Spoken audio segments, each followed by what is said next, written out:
King Charles and Queen Camilla's royal first Christmas plans at home.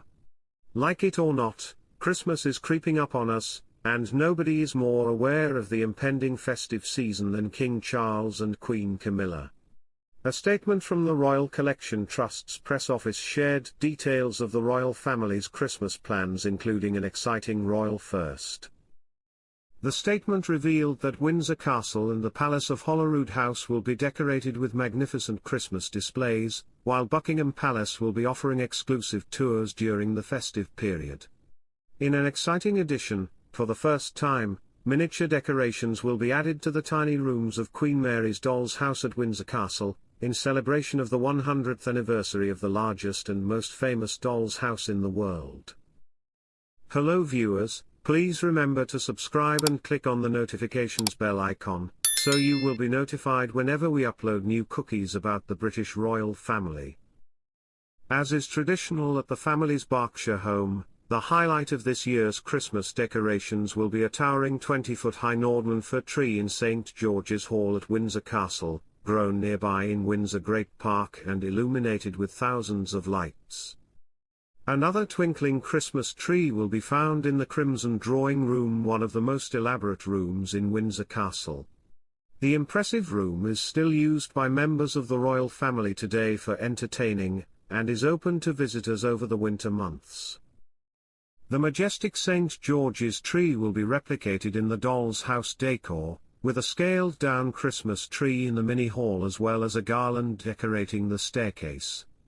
The new decorations, including tiny gilded wood tree ornaments and designs inspired by 1920s embroidery and fringing, will be the final stage in the year-long celebrations marking the centenary of the doll's house, a 1/12 scale replica of an Edwardian residence given to Queen Mary as a gift from the nation following the First World War. In the castle grounds, festive wreaths and foliage will adorn gates and lampposts, while inside, garlands on the grand staircase will greet visitors at the entrance to the state apartments. The family's Edinburgh home will be dressed equally beautifully, with two majestic 12-foot-high Christmas trees and a mantle garland in the wood-panelled throne room. A glistening 15-foot-high Nordman fir tree and two decorated mantelpieces will create a festive atmosphere in the Great Gallery.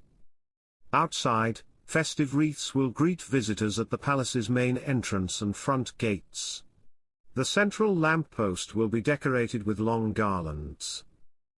The royals normally spend Christmas at Sandringham, which is not open to the public during the festive period, but we bet they decorate their private home just as spectacularly. King Charles steps out just days before embarking on royal tour as Queen Camilla stays home. King Charles has stepped out just days before embarking on a royal tour, while Queen Camilla decided to stay home. The King, 75, attended a reception for international business leaders to showcase the UK as a destination for investment, following the government's International Investment Summit. The reception, hosted by the government on Monday, marked the conclusion of the International Investment Summit that took place earlier in the day. The summit brought together high-profile investors, business representatives and leaders for a program of speeches and discussions designed to increase investment and growth. Hello viewers, please remember to subscribe and click on the notifications bell icon, so you will be notified whenever we upload new cookies about the British royal family.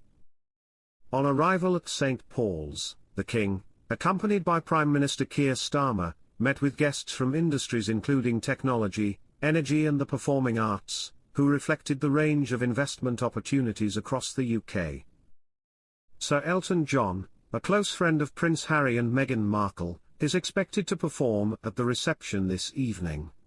The singer performed at the Sussex's wedding reception at St. George's Hall in Windsor Castle back in 2018.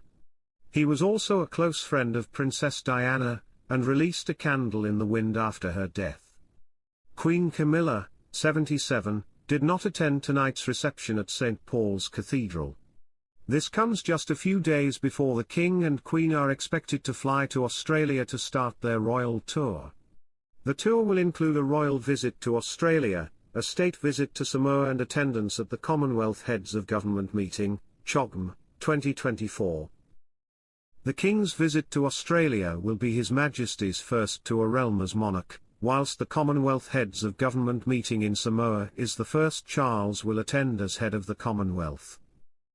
King Charles to bring personal doctors and blood supply on his first Commonwealth tour to Australia and Samoa.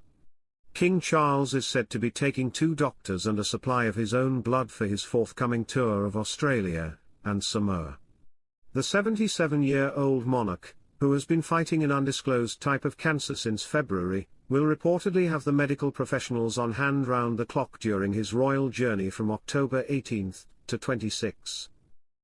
As per a report by The Times, Charles will be monitored closely during the visit, with a palace insider stating that Michael Dixon, head of the royal medical household and known for his interest in homeopathy, will not be travelling with His Majesty. Charles' trip to Sydney and Canberra marks his first to a Commonwealth realm since ascending to the throne in May, and it's believed he is postponing his chemotherapy treatment until after the journey. The Times also noted that the measures taken to support Charles abroad are the same as arrangements put in place for the late Queen.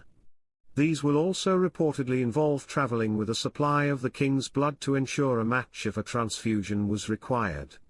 It mentioned that in addition to travelling with his own doctors, the King will be supported by medical teams during the trip.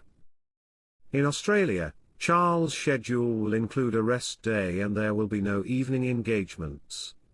However, Charles and his wife Queen Camilla, 77, will arrive in the evening in Samoa and are scheduled to attend a state dinner.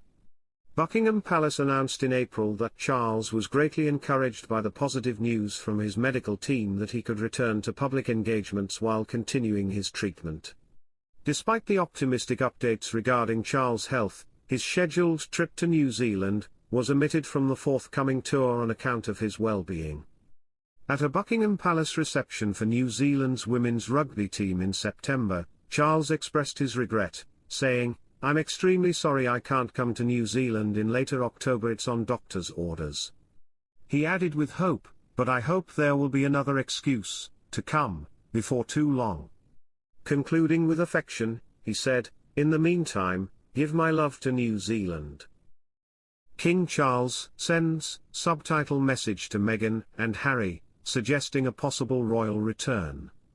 A reunion may be on the cards between King Charles and his son the Duke of Sussex despite all the animosity between the pair in recent years, an expert claims. An expert claimed that King Charles had delivered a hidden message to the Duke and Duchess of Sussex suggesting a possible re-entry into the royal world, last year. Thanks for watching. Please don't forget to like this video and drop comments. And most importantly, don't forget to subscribe and hit the notification bell so you don't miss anything.